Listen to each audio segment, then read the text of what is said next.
bien, quería hablar de José Daniel Ferrer, de su coraje y de la cobarde actitud del régimen con él. No sé si estás al tanto de que lo han citado, ha dicho que no. Y yo no sé si tenemos ahí el diálogo, lo que él dijo sobre eso. A ver, adelante. Funcionarios del tribunal que vienen a percibirme para que me presente ante el juez de ejecución el día de mañana. Y yo mantengo mi postura de que no voy a ningún tribunal. La citación que devolví, porque de recibirla debo dar acuse de recibo y no voy a firmarla, dice que de no comparecer debo, atenerme a las consecuencias de lo que puedan decidir en mi contra. Ratifico lo que dije anteriormente. Mi lucha es por los derechos humanos de mi pueblo, por el bienestar de mi nación, por ayudar a los más necesitados, por socorrer a los que viven en condiciones extremas y por tener una Cuba verdaderamente justa, una Cuba de bienestar para todos los cubanos, una Cuba con todos y para el bien de todos, como soñó Martí. Y por eso debo de volver a prisión. Con mucho gusto vuelvo a prisión y en prisión me mantengo hasta que caiga la tiranía y hasta que mi pueblo sea libre y deje de pasar hambre, miseria y todo tipo de vicisitudes. No temo yo a la prisión ni a los tratos inhumanos. La crueldad de los tiranos no asusta mi corazón.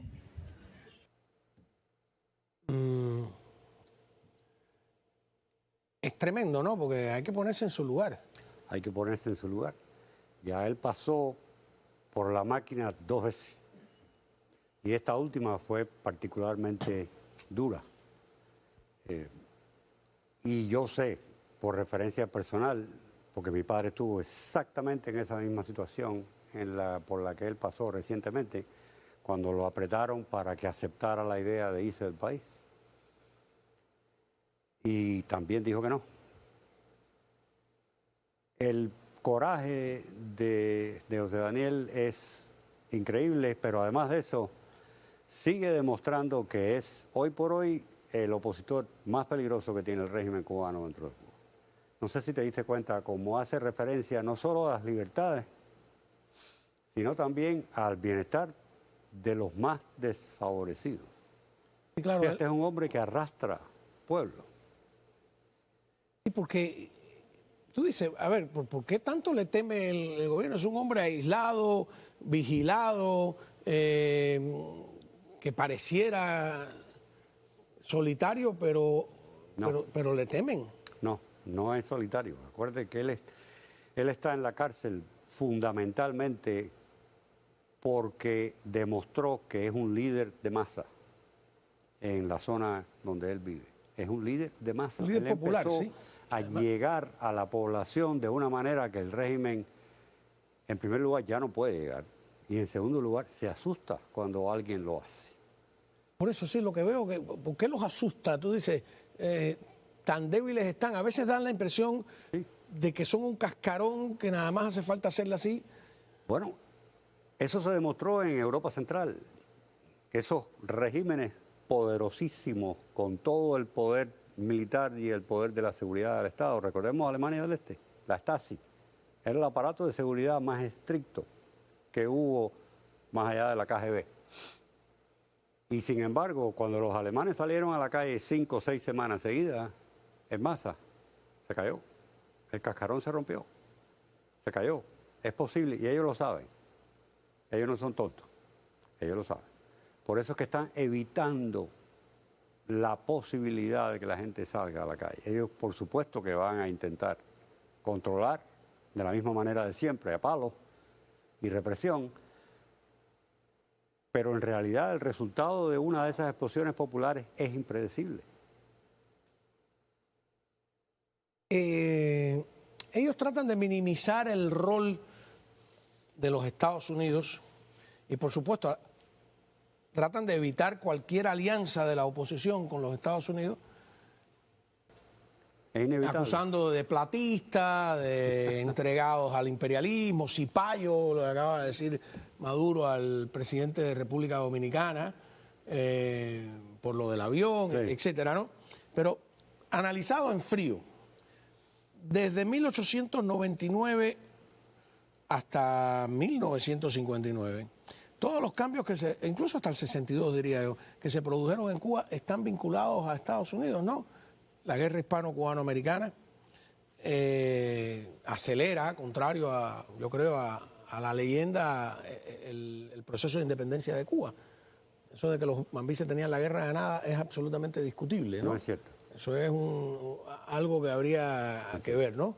Y cada cambio, incluso la caída de Machado, Estados Unidos declara que Machado es un dictador. Yo me he encontrado 2 portadas de la revista Time con Machado, dictador. Le retiran todo el apoyo. La caída del propio Batista después que le hacen un embargo de armas. Y el Departamento de Estado, el famoso 4º piso del que habla el embajador Smith, totalmente en contra de, precisamente, el Departamento de Estado, ¿no? De Batista, etcétera. Y el propio y luego en el año 62, que la crisis de los misiles termina de esa manera extraña en que Kennedy y Khrushchev pactan dejar a Cuba tranquila. O sea, que incluso la supervivencia del castrismo pasó por Washington. Se debe a ese acuerdo tácito de Kennedy con Khrushchev. Estamos en los albores de otro de esos cambios históricos que le guste o no le guste al nacionalismo, a la soberanía cubana, etcétera, etcétera, ha estado vinculada desde esos tiempos, incluso desde antes, porque todo el movimiento 68, independentista nace inspirado por la Revolución Americana. Yo te diría que el grito de Yara está inspirado por el deseo de los criollos de comerciar libremente con el vecino del norte. La geografía manda, Juan Manuel. El hecho de que Cuba está a 90 millas de no solo la primera potencia del mundo, sino la economía más grande del mundo, es fundamental. Y no se trata ya de supervivencia de una nación, se trata de que no aprovechar esa posibilidad, ese privilegio geográfico de estar tan cerca de los Estados Unidos es estúpido, que fue lo que hizo Fidel en el año 59. Por supuesto, para beneficiarse él personalmente, la decisión como tal, para él, no era estúpida. Para el pueblo de Cuba, sí lo fue. Entonces, sea quien gobierne a Cuba, sea cuáles sean las aspiraciones de soberanía y independencia y todas esas cosas a las que estamos tan acostumbrados de oír viniendo de Cuba, la relación con Estados Unidos va a ser fundamental. La relación económica, la relación diplomática va a ser fundamental. No quiere necesariamente decir que Estados Unidos va a tener un poder dominante sobre lo que sucede en Cuba, como ocurrió entre 1902 y 1933 en la Primera República. Que Estados Unidos esencialmente decía, no me gusta este, no me gusta aquel. Pero la influencia norteamericana es inevitable y lo que tiene que hacer cualquier gobierno responsable en Cuba es aprovechar esa vecindad.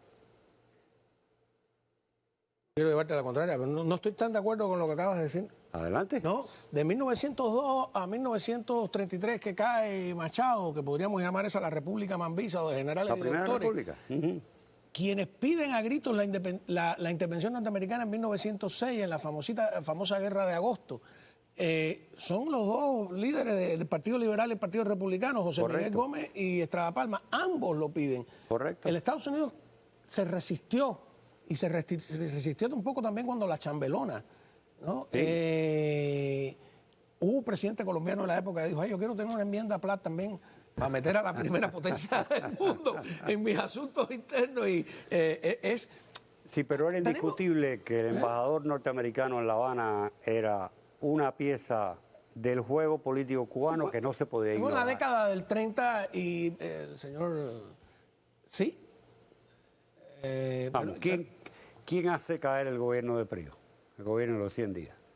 La conspiración entre el embajador norteamericano y Batista. Era un gobierno bastante radical, ¿eh? Yo estoy feliz Sí, que lo sí, vean. sí, sí. Todo eso está muy Es un bien, gobierno- pero lo que te dije... Levantaron hasta soviets en los centrales azucareros, ¿eh?